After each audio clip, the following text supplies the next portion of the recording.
Pendant la majeure partie du siècle dernier, le mot Dieu n'a pas été beaucoup utilisé en Union soviétique. Dans une Russie officiellement athée, la dévotion et la croyance au miracle ne pouvaient se faire que derrière des portes closes.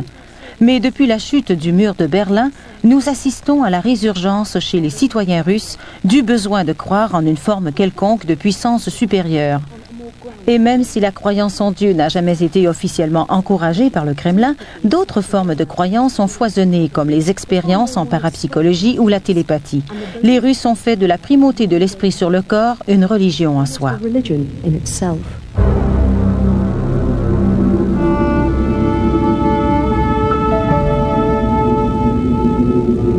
Voici Valéry Laverienko, un homme qui apparemment possède des pouvoirs surhumains. Il a des capacités physiques étonnantes. On pourrait probablement en Occident le comparer à Houdini, bien que vous allez être à même de constater que les exploits étonnants et les évasions magiques de Houdini sont peut-être un peu pâles en comparaison des pouvoirs extraordinaires de Laverienko. Ses admirateurs considèrent cet homme de 42 ans comme véritable Superman vivant. Capable de tirer une locomotive de 65 tonnes, il peut aussi plonger dans une cuve d'eau bouillante, brûler du papier à main nue et bien d'autres choses encore.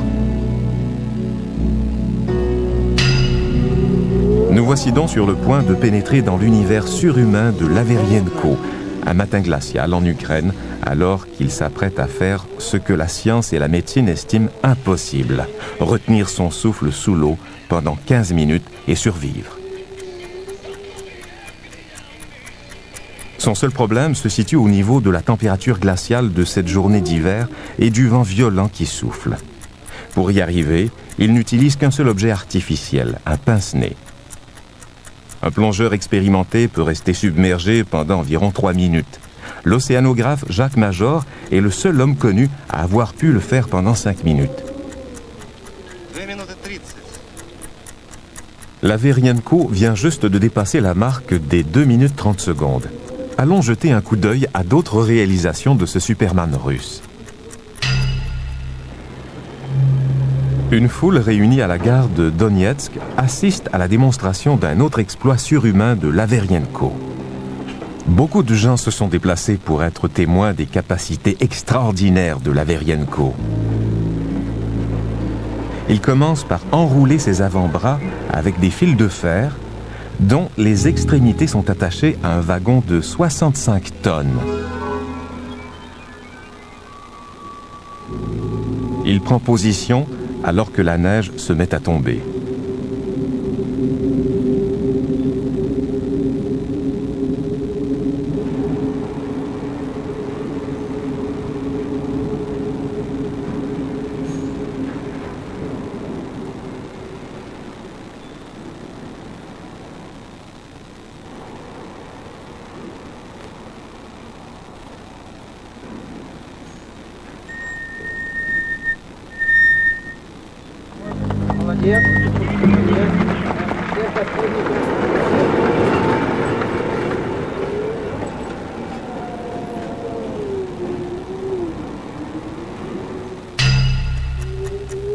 Revenons sur la scène de l'immersion.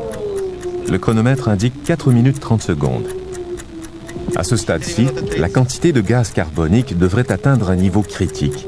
L'oxygène se fait rare et des dommages au cerveau pourraient survenir. 5 minutes 40.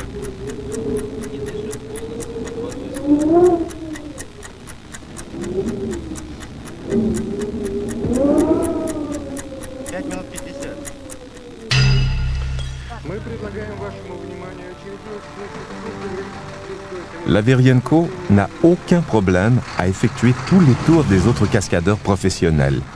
Qu'il s'agisse de s'étendre sur un lit de tesson alors qu'un camion lui passe dessus,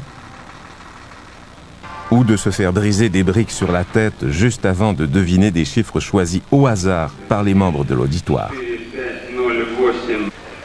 Mais sa capacité de faire brûler du papier est peut-être ce qui impressionne le plus. Laverienko a prouvé être capable d'arrêter les battements de son cœur assez longtemps pour que des experts médicaux le déclarent légalement mort. On le voit ici en train d'enflammer le haut d'un journal en focalisant au bout de son doigt les courants électriques de son corps. Le corps de Laverienko laisse maintenant apparaître plusieurs signes de stress. Ses muscles sont contractés et les spasmes de ses jambes agitent l'eau. De plus en plus de bulles d'air remontent à la surface. Ce jour-là, Laverienko ne restera pas sous l'eau pendant les 15 minutes promises. On le retire de la cuve après 9 minutes 13 secondes. C'est 4 minutes 13 secondes de plus que n'importe quel autre humain sur la planète.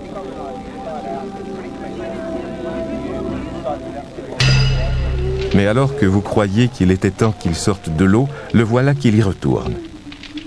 Cette fois, un feu est allumé sous une cuve et l'eau commence à bouillir.